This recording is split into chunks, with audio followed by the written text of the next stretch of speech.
இந்த 3ஆம் ஆண்டு அப்படின்னு சொன்னா, இன்னைக்கு காலையில 7 மணிக்கு அந்தியூர் நமது லட்சிய மண்டபத்தில் நடக்கக்கூடிய பூஜையில கணபதி ஹோமம் சிறப்பாக நடைபெற்றது.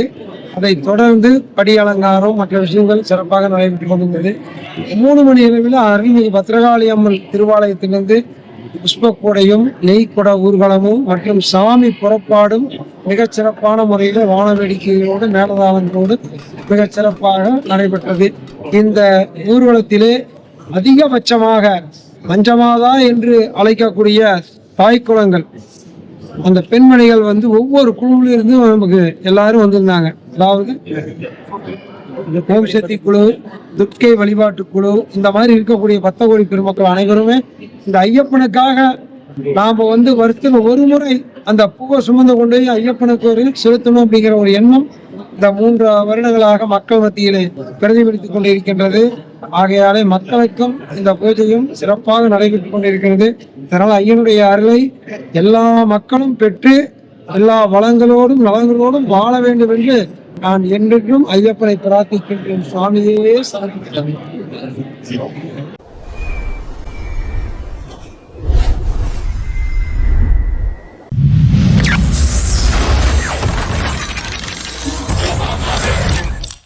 ஹாய் ஹலோ மைடியர் மக்களே, வணக்கம். இன்றைக்கி பார்த்துட்டிங்கன்னா அந்தியூரில் லட்சுமி மண்டபத்தில் ஸ்ரீ ஹரிகர ஐயப்ப சேவா சங்கம் நடத்தும் 3ஆம் ஆண்டு படிப்பூஜைக்கு வந்திருக்கிறோம்.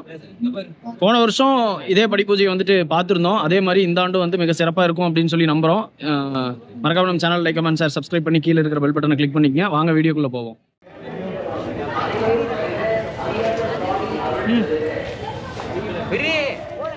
வியாழக்கிழமை காலை 7:40 மணிக்கு கணபதி ஹோமம், பிற்பகல் 3 மணிக்கு ஸ்ரீ பத்ரகாளியம்மன் கோவிலில் இருந்து சிவாச்சாரிய பெருமக்கள், பட்டாச்சாரியார் பெருமக்கள்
அண்ணா வணக்கம். பஜனை எல்லாம் வந்து மிக அற்புதமா இருந்துச்சு. ரொம்ப நன்றிங்க.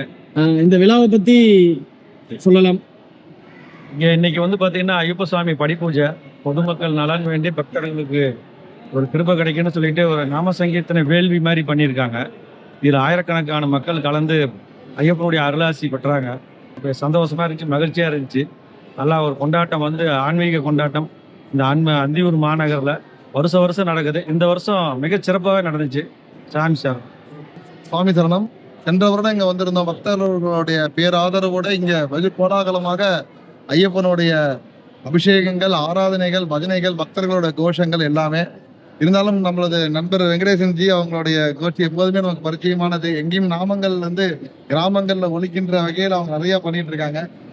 அண்ணா அவர்களுடைய ஆசையோட இன்னைக்கு நிறைய இடங்கள் செய்யறதுக்கான வாய்ப்புகள் கிடைத்தது.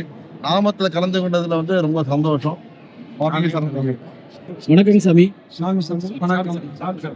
சரி, 3ஆம் ஆண்டு மிக சிறப்பான முறையில் பக்தி பரவசத்துக்கு நடுவில் வந்துட்டு இந்த 18ஆம் படி பூஜை வந்துட்டு சிறப்பாக நடந்திருக்குதுங்க சாமி. இந்த பூஜை இன்னைக்கு நடந்த நிகழ்வு ஃபுல்லாகவும், அதுக்கப்புறம் வந்துட்டு சபரிமலைக்கு ஐயப்ப பக்தர்கள் போயிட்டு இருக்கிறாங்க. புதுசாக போகிற கன்னிசாமிகளுக்கு ஏதாவது அறிவுரைகள் இருந்தாலும் சொல்லலாம். சுவாமி சரணம். அதாவது சபரிமலை யாத்திரை அப்படின்னாவே ஒரு காலத்தில் ரொம்ப ஒரு புனிதமான யாத்திரையாக கருதப்பட்டு 41 நாள் கடும் விரதம் இருந்து அந்த மலை மேலே போய் அந்த ஐயப்பனை பார்க்கணும் அப்படிங்கிறதுல அப்போ இருந்த தாற்பயங்கள் வந்து இன்னைக்கு குறைஞ்சிட்டு இருக்குது.